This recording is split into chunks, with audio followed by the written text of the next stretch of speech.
Na vrsti je magistra Barbara Lobol, magistra književnosti, profesorica slovenščine, hkrati pa dela tudi z otroci s posebnimi potrebami. Izvoli, Barbara.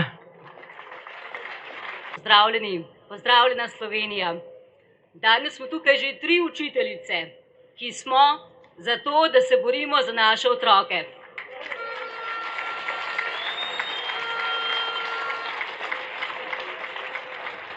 Zato smo tukaj, da navdušimo še druge.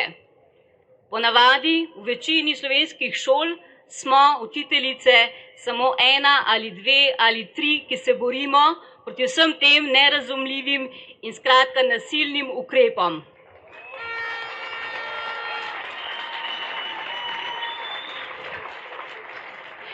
Na našem šolskem hodniku visi plakat, kjer piše: če vidiš krivice, uporabi pravice.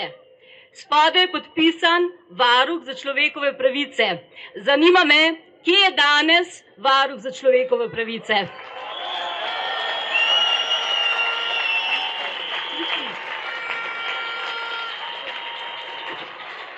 Ali se v vsem tem času, odkar trajajo ti nerazumni koronski ukrepi, kdaj pojavijo v javnosti in dal svoj glas za vse tiste, ki iščemo pravico in resnico?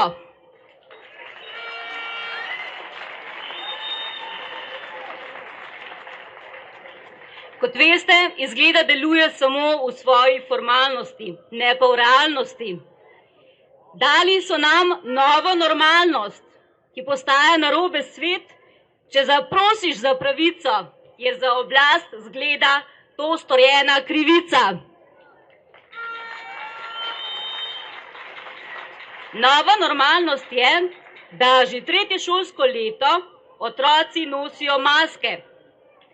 Nova normalnost je, da že 3. šolsko leto politična oblast in z njo šolska oblast v šolski prostor vnaša strah in negotovost.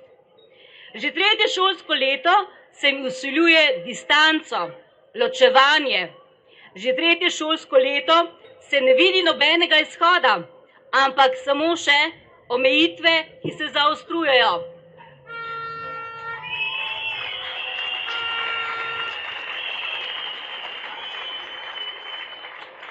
V šole za otroke s posebnimi potrebami namreč hodijo otroci z različnimi motnjami v duševnem razvoju, ki imajo velikokrat pridružene tudi druge bolezenske diagnoze. Pri takšni populaciji so vsi ti nezakoniti ukrepi še toliko bolj zaskrbljujoči. Otrokom se onemogoča osnovna življenjska funkcija, to je dihanje.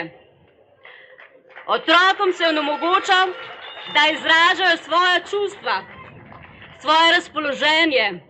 Otrokom se onemogoča, da normalno komunicirajo, se izražajo, govorijo, se sprašujejo in čudijo, se veselijo. S prepovedjo dihanja imajo zato še toliko večje težave s koncentracijo, pozornostjo. Z dolgotrajno nošnjo mask zastrupljajo svoje telo.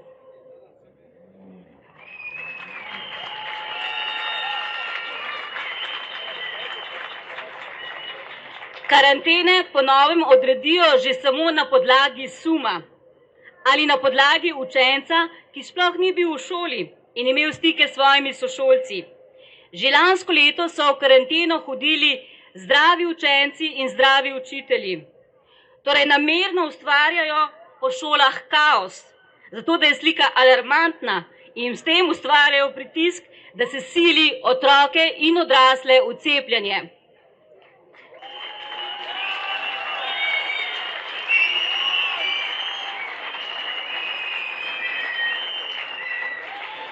Če otrok samo zakašlja ali kihne ali zboli za navadnim prehladom, ga stigmatizirajo, da ima to smrtonosno nevidno bolezen.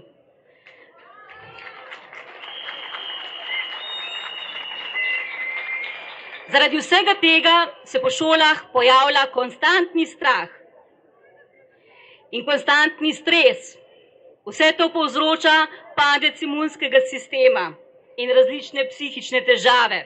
od depresije, samomorilnih misli in do deviantnosti.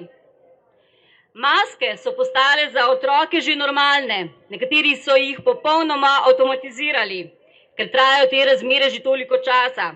Zanima me, ali hočete, da maske postanejo za večno učna oprema? Ali celo nujna oprema za vsakdanje naše komuniciranje? Po šolah se po mojem mnenju vrši strašna manipulacija otrok, ki jih šolska oblast z dolgotrajnim vsiljevanjem novih razmer in novih resnic, ki so preoblečene laži, prepričujejo, da je to nova stvarnost. Na ta način poskušajo privzgajati novo generacijo, ki bo brez težav se prilagodila novemu redu.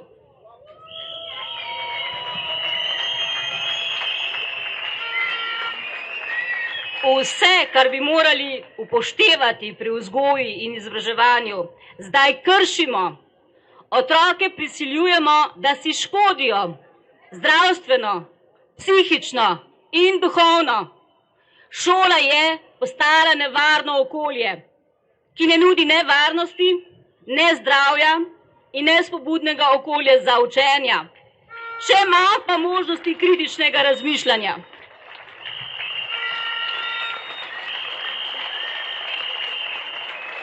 Vsi, tako učenci kot učitelji, ki razmišljamo drugače, se srečujemo vsakodnevno z grožnjami, prepovedjo, prisilo in diskriminacijo.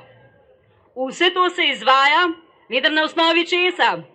Na osnovi laži in manipulacij, na osnovi retorike sovraštva in nasilja, ki prihaja iz premišljenega načrta, kako pokoriti in nadzirati ljudi.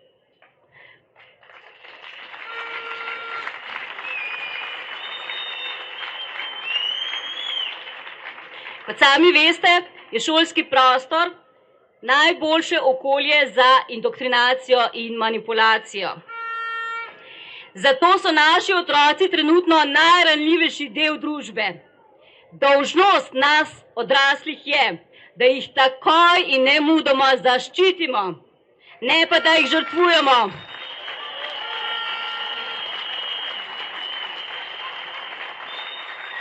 Dolžnost nas, odraslih, je, da jim zagotovimo prihodnost, ne pa ječe.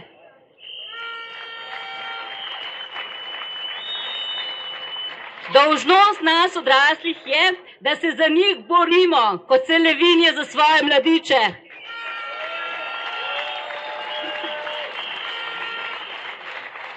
Dolžnost nas, odraslih, je, da končno rečemo ne. Dovolj je bilo.